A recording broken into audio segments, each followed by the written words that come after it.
পার্লামেন্টটা selfie তোলার জায়গা নয়।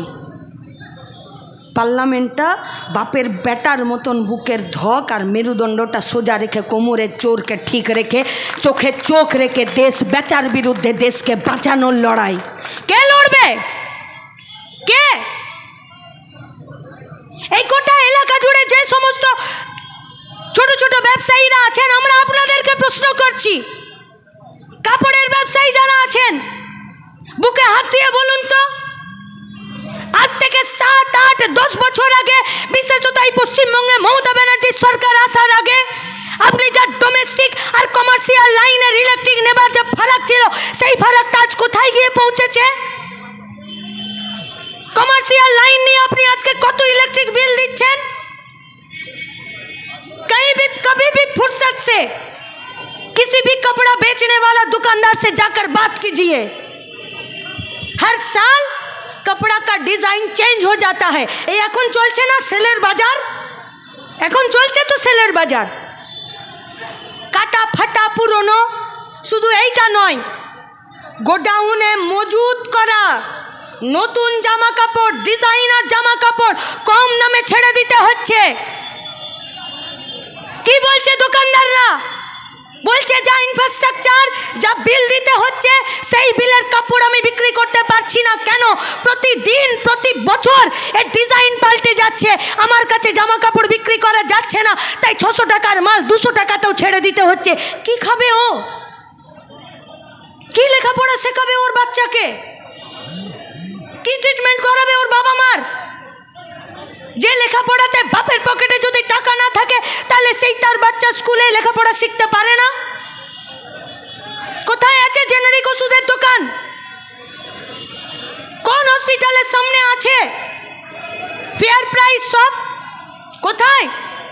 গোটা কলকাতা, গোটা পশ্চিমবঙ্গের আনাচে কানাচে ফ্র্যাঞ্চাইজি দিয়ে দিয়েছে, সব থেকে বেশি দামে ওষুধপত্র বিক্রি হচ্ছে।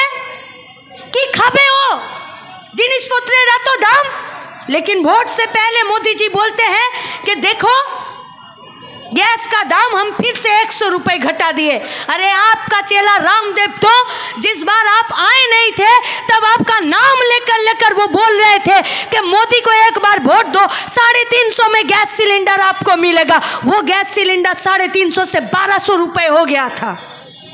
আর আপনি আজকে 100 টাকা কমিয়েছেন তো বগল বাজিয়ে বলছেন যে 100 টাকা কমিয়ে দিলাম। যেদিনকে 800 টাকা বাড়িয়েছিলেন বললেননি তো 800 টাকার বাসটা আমি তোমাদেরকে দিলাম, সেদিন বলেছিলেন? বলেননি। সব জিনিসের দাম কমবে, পেট্রোল ডিজেলের দাম কমবে না। क्यों? क्योंकि वहाँ से जो पैसा आता है उस पैसे का भी हिसाब नहीं है। पार्लियामेंटेर भोट, देशेर आईन, देशेर व्यवस्था, देशेर शिक्षा, देशेर स्वास्थ्य, देशेर खाद्य, देशेर रोड ट्रांसपोर्टेशन, देशेर रेल, देशेर गाड़ी, देशेर परिवहन, देशेर डाक्तार बाबूरा सबटाके ठीक करबे। कादेर हाथे ठीक करा होबे? कादेर हाथे? काछा खुले दिएছে সিপিআইএম लाल झंडार पार्टी, এখন কাছাটা নিয়ে দৌড়ে বেড়াচ্ছে। ও ধুতি এই সোনারপুরের সমস্ত কর্মী মায়েরা শুধু বুথে একবার কোমরে আঁচলটা জড়িয়ে আর ইনকলাব জিন্দাবাদ বলে দাঁড়ান, ও ধুতি এদের খুলে যাবে, একটা কাপড় এদের গায়ে থাকবে না। এখন তো সবে ইলেকট্রাল বন্ড বেরিয়েছে, এখন তো পিএম কেয়ার ফান্ড বাকি আছে। একদিন না একদিন এই মোদি সরকারকে মুখে চুনকালি লাগিয়ে দেশের গদি থেকে বিদায় নিতে হবে। সেদিন লাল ঝান্ডা আপনাদেরকে বলে যাচ্ছে, এই পৃথিবীর ইতিহাসে স্বাধীনতার পর থেকে সবথেকে যদি কেউ বেশি आर्थिक दुर्नीति करेছে, তাহলে ये भगवा वाला झोला उठाकर जो भाग जाने का बात करता है वही है। কে এদেরকে সাপোর্ট করেছে? কে? পশ্চিমবঙ্গের মমতা ব্যানার্জি। আরে কত মন্দির বানিয়েছে, কত মসজিদ বানিয়েছে, আমরা তার হিসাব দিতে চাইছি না, সব আপনারা জানেন। लेकिन सवाल तो हम लोगों का है कि मध्य प्रदेश से शिवराज सिंह चौहान बीजेपीर मुख्यमंत्री ব্যাপম কাণ্ডে চাকরি বাকরির পরীক্ষাতে যে দুর্নীতি করেছেন, আপনি তো তার গণেশ উল্টে দিলেন পশ্চিমবঙ্গের টেট আর এসএসসিতে। যেসব রাজ্যগুলোতে খাবারের বিষয়ে যা ঘোটালা করেছেন, আপনার বালু তো একা মেরে নিল আর জেলে বসে আছে।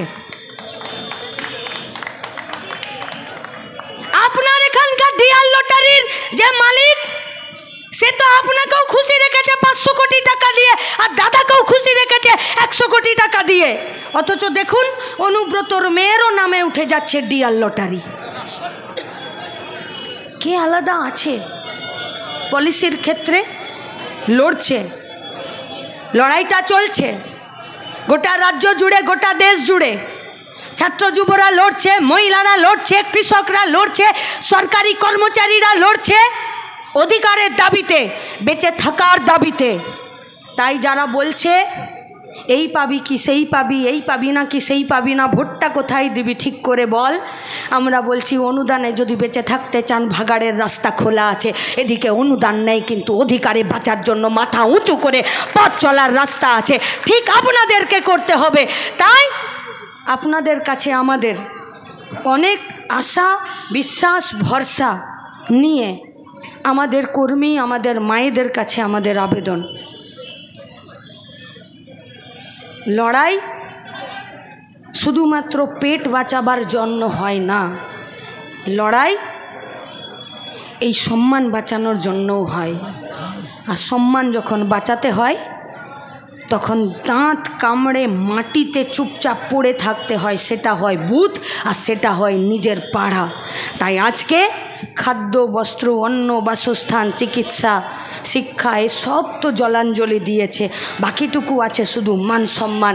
সেই মান সম্মানের জন্য চলুন একবার সবাই হাতে হাত রেখে নিজেদের বুথগুলোকে নিজেরা লাল ঝান্ডার পক্ষে জিতিয়ে এনে ওদের মুখের মতো করে একটা চড় আমরাও দিয়ে দিই যাদবপুর থেকে, যে যাদবপুরে ভুয়ো নাগরিক থাকে না, যাদবপুরে যারা থাকে তারা আসলে সলিড মানুষ।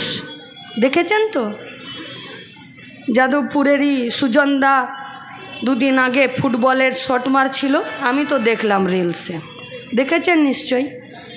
তিনি যখন ওই ফুটবলের শটটা মারতেও যাচ্ছেন তখনও একবার করে ভাবছি যে একজন তো টেবিল টেনিস থেকে শুরু করে মোমো, চা সবই বানাতে পারেন, সুজনদা বলটা আবার ঠিকঠাক মারতে পারবেন তো?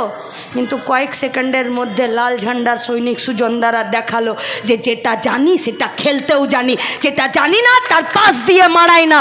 তাই রাজনীতিটা রাজনীতির মতোই করতে, দেশ বাঁচানোর জন্য পলিসির লড়াইয়ে আপনাদের সবাইকে বুথে থেকে নিজের বুথকে জেতানোর আবেদন জানিয়ে আমার কথা শেষ করছি।